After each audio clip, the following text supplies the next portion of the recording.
पिछोर क्षेत्र में गरीब महिला की जेवर बस में छूट जाने के बाद युवा नेता आकाश लोधी ने की मदद करने के बाद जेवर दिलवाई वापस। खबर शिवपुरी जिले के पिछोर से है, जहां पर आज मंगलवार सुबह लगभग 10 बजे जानकारी के अनुसार पिछोर विधानसभा क्षेत्र के युवा नेता आकाश लोधी ने बहुत नेक काम किया है। जानकारी के अनुसार बताया जा रहा है कि एक गरीब महिला इंदौर से वापस आ रही थी। होली त्योहार मनाने के लिए गरीब महिला अपने 4 बच्चों के साथ नया चौराहे उतरी तो उसकी जेवर एक बस में छूट गए थे।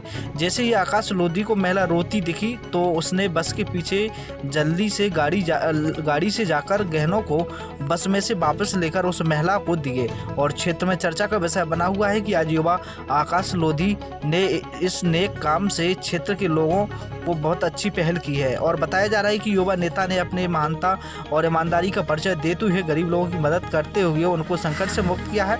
उस बस में से युवा नेता ने गरीब औरत की गहनों को उठाकर उस गरीब महिला को वापस किया। उस गरीब महिला ने युवा नेता आकाश लोधी का धन्यवाद व्यक्त किया। बस में आ गई थी, मिल गई? कैसे मिली? ठीक है, मिल गई?